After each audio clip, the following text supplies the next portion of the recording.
This is Bob. Bob lives in a small village near what we now call Poland. Bob is a soldier, part of the local garrison militia, which sounds impressive until you realize it's mostly just Bob and some other guys. Everyone in town likes Bob, and Bob likes everyone too, except his wife. She cheated on him. So Bob told everyone she was a witch. Medieval problems require medieval solutions, and that's Bob. And this is Kulan. Kulan doesn't care about Bob's personal issues. Kulan wants to burn down Bob's village. Wait, burn it down.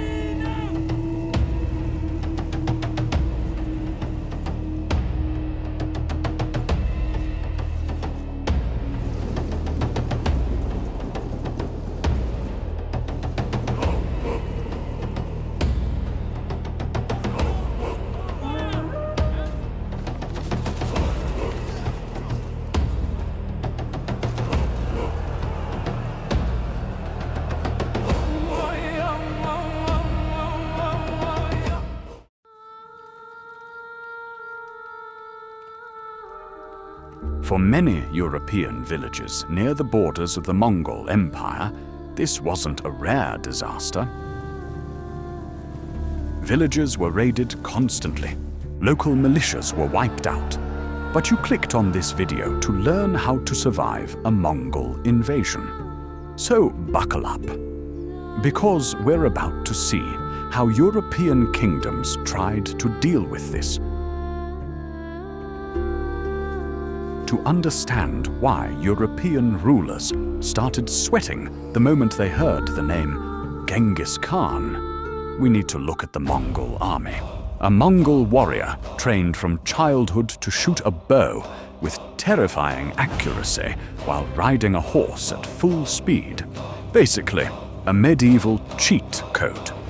These riders communicated using flags, horns, and signals, allowing them to move across the battlefield with frightening coordination. Their real strength was mobility, discipline, and advanced tactics, fake retreats, sudden flanking attacks, and sometimes just surrounding the battlefield entirely. If you saw a Mongol army approaching, you didn't think, we can win this. You thought, this is how I die. To be fair, European armies around the 1200s weren't weak. They had heavy cavalry, knights in armor, large infantry forces made up of farmers and townsfolk, and a small number of trained archers. European tactics were simple. Charge the enemy, send cavalry into the flanks, hit them harder than they hit you. And against other Europeans, it worked. Against Mongols?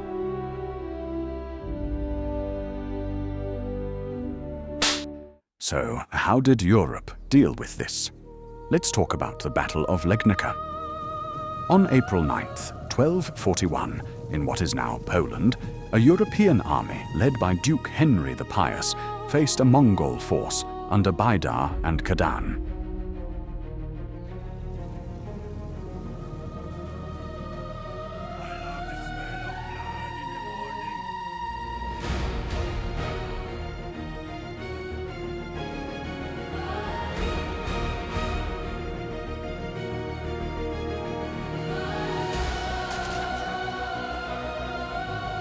When the Polish knights charged, the Mongols retreated.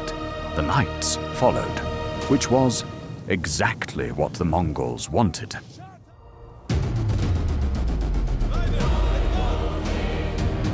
As the knights crossed a hill, they rode into thick smoke.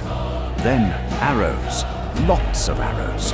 The Mongols attacked from the front, both flanks, and somewhere Henry probably didn't expect. The European army was split apart and destroyed piece by piece. Henry the Pious was killed.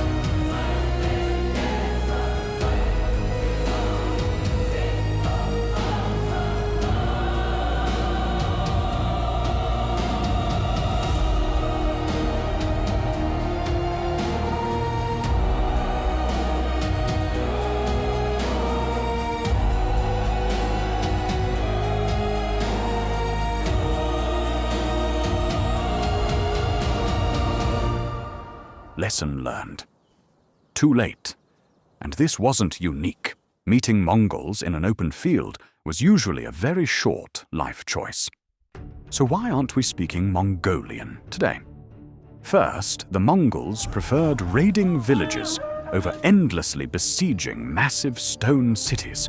Walls were annoying, time-consuming, and full of people who really didn't like you.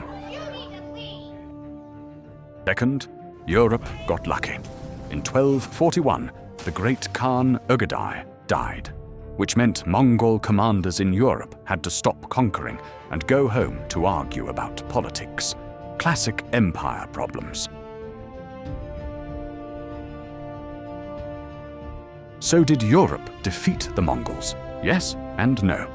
In some Balkan regions, European forces defeated smaller Mongol units using terrain, guerrilla tactics, or overwhelming numbers.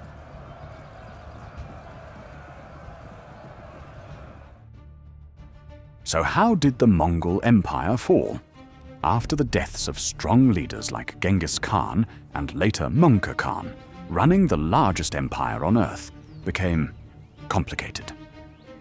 When Mongol Khan died in 1259, a major power struggle broke out. The empire fractured into multiple khanates: the Golden Horde, the Ilkhanate, the Chagatai Khanate, and the Yuan dynasty. Trade along the Silk Road declined. Armies got expensive. Then the Black Death arrived, because of course it did. Across the empire, resistance grew. In China, new rulers rose and pushed the Mongols out. In Central Asia, power fractured as rival leaders fought each other.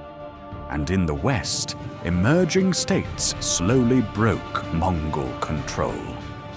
The Mongol armies didn't disappear overnight. They faded.